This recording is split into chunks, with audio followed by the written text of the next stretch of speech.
colocar aqui. Bom dia, Patrícia. Bom dia, Marcilo. Oi, Carolzinha, bom dia.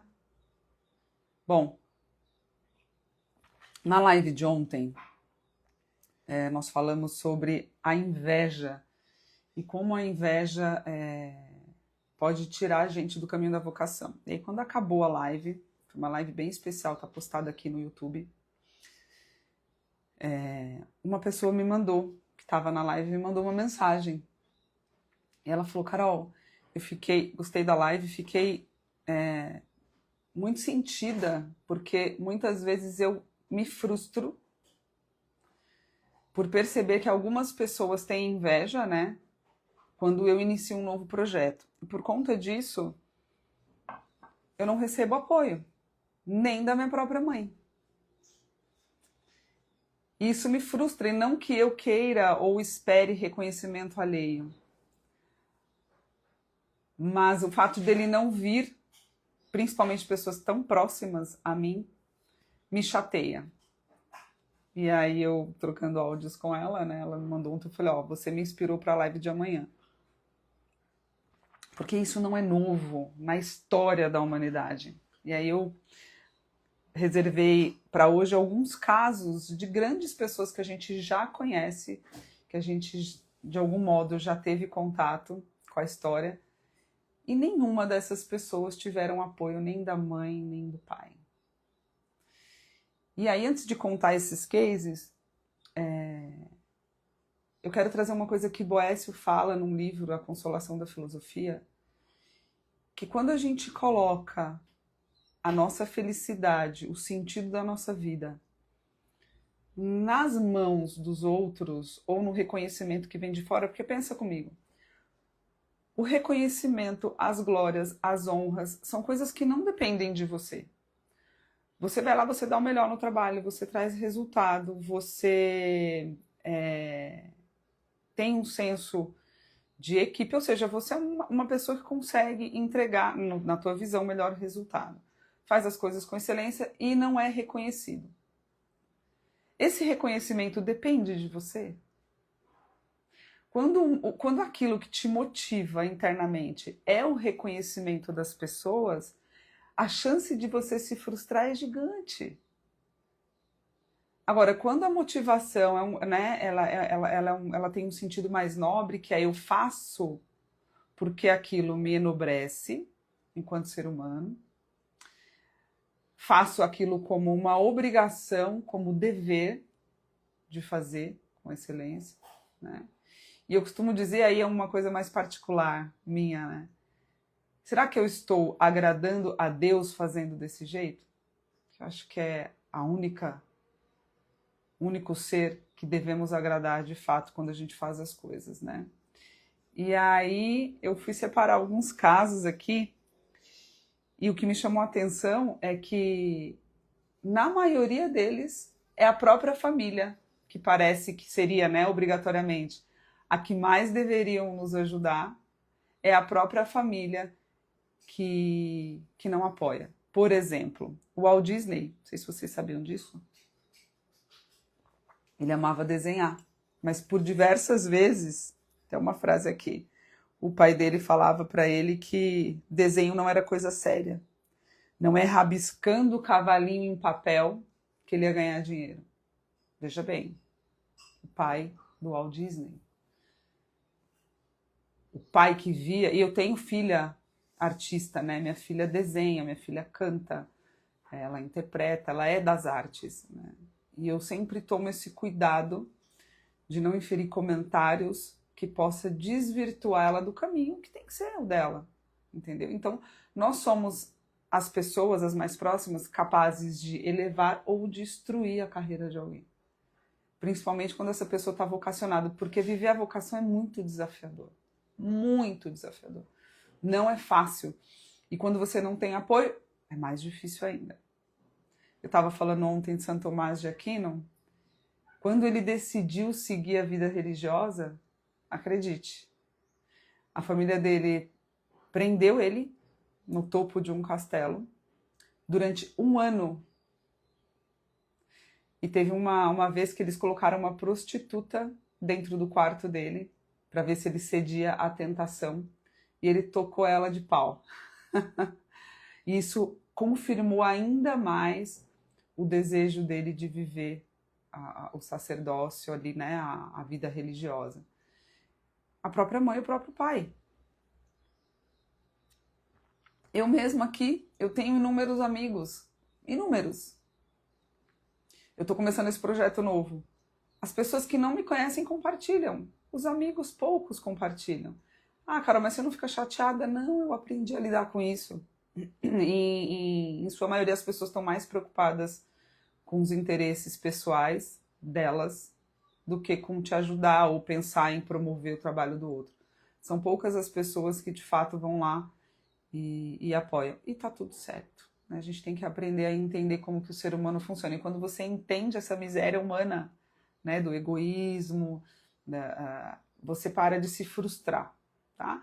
E muitas vezes não é por maldade. Ela não se sente impelida a te ajudar. E aí, olha que interessante, né? Além do Santo Tomás de Aquino, além do Walt Disney, vocês sabiam que o Jeff Bezos também passou por isso dentro de casa? Ele tinha um cargo ótimo no Wall Street lá, nos Estados Unidos, salário alto, carreira, e a própria, olha só, o que a própria mãe dele sugeriu. Faz isso como um projeto paralelo, porque você tem o risco de não ganhar dinheiro. E aqui entra um ponto que eu gostaria de falar com vocês. Eu passei por isso.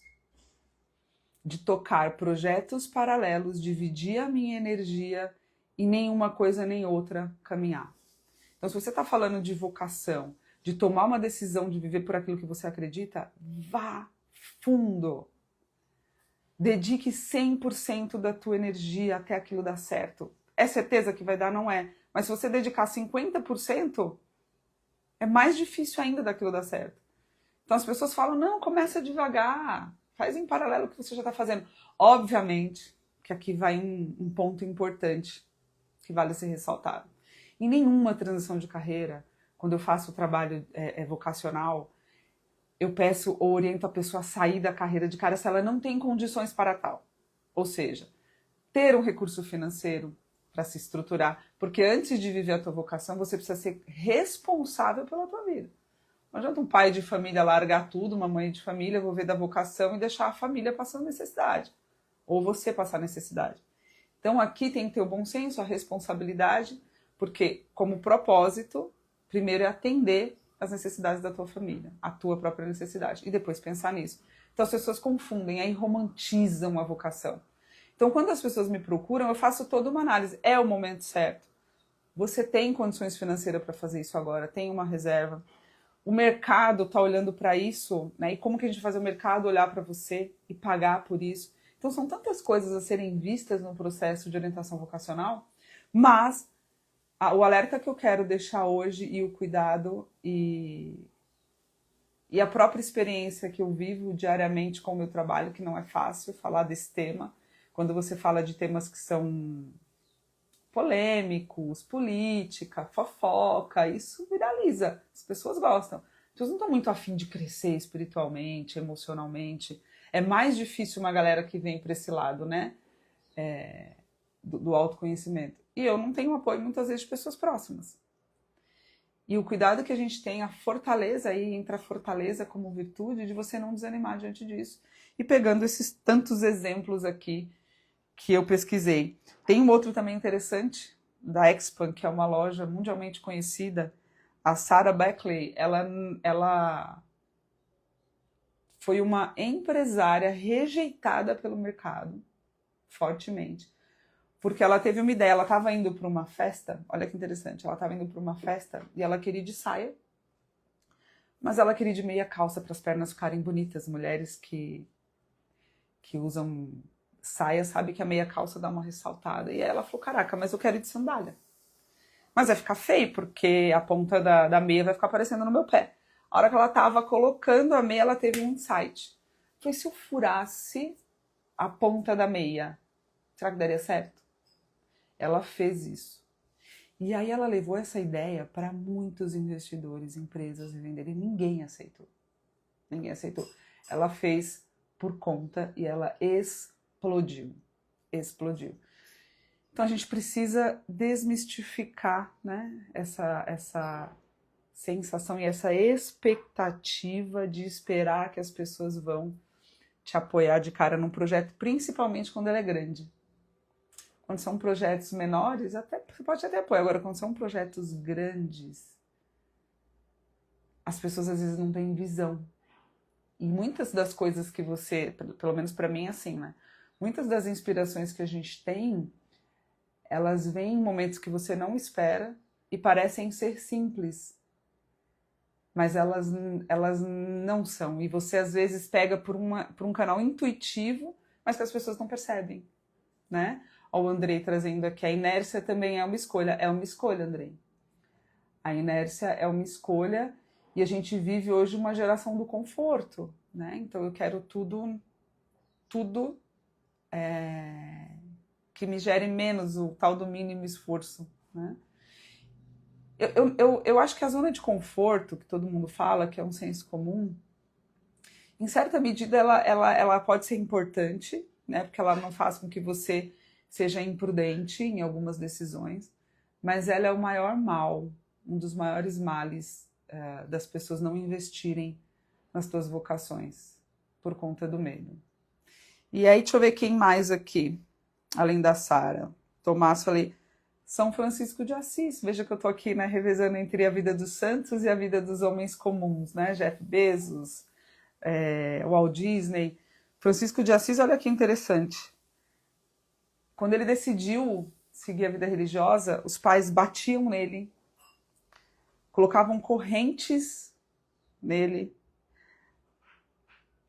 arrastavam ele e forçavam ele a ter uma vida normal, para ele não seguir a vida religiosa. Estou falando da família, tá?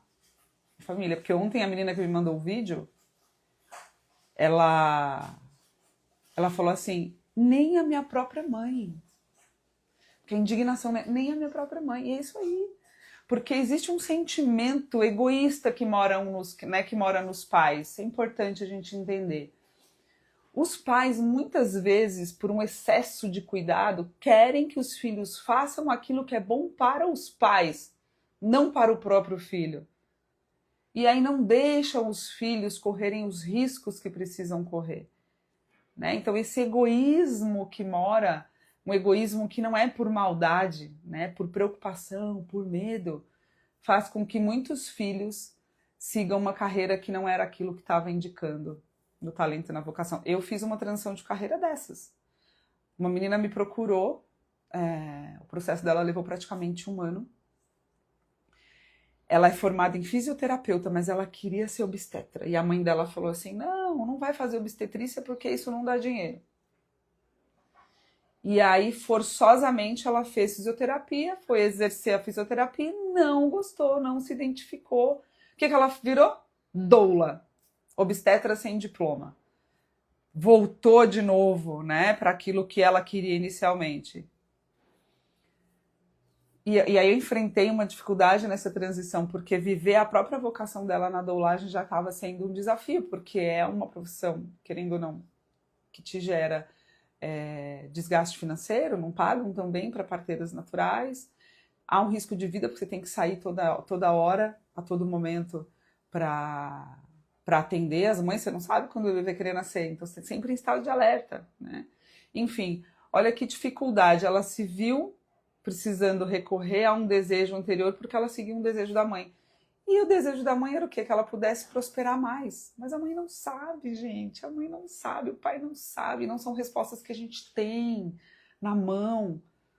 O que a gente precisa ter sensibilidade é entender qual que é a vocação, qual talento está indicando ali e permitir a liberdade da criança escolher. Ou o adolescente, né? O jovem ali, que é quando você já está entrando na faculdade.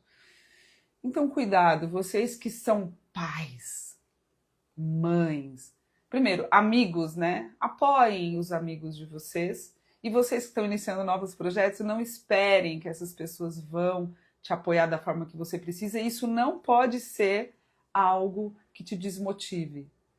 Não pode. Não pode. Com certeza você vai encontrar alguém que queira te ouvir, alguém que vai querer o teu serviço. Tem sempre alguém disposto a se conectar com nós. Basta que a gente persista naquilo que a gente acredita, né? Eu tô aqui com 11 pessoas me ouvindo agora. Já entrou, já saiu, já voltou. De alguma forma, algo que eu falei criou ressonância em você para você estar aqui até agora. De alguma forma, a vida dessas pessoas que eu citei aqui, que enfrentaram tantas dificuldades de seguir, também se conecta com a vida, ou minha, ou tua, ou de outra pessoa. Então, não desista do teu projeto, da tua vocação, porque você não tem aprovação alheia. E não coloque a tua motivação naquilo que vem de fora, e sim naquilo que vem de dentro. O porquê que eu faço isso? O que me move? Se for a opinião das pessoas, ferrou. Rapidamente você se frustra.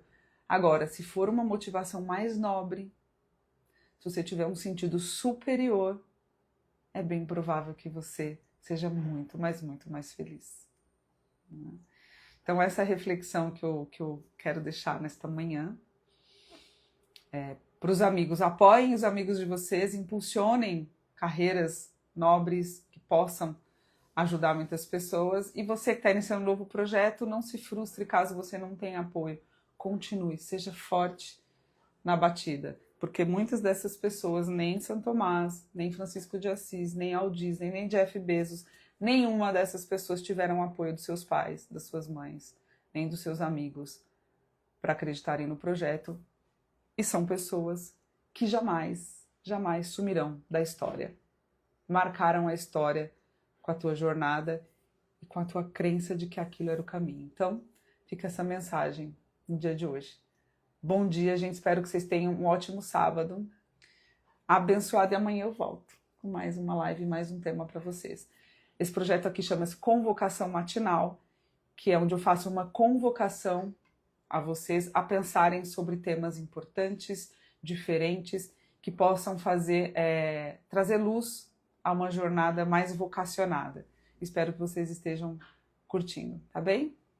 Bom dia, gente. Bom sábado.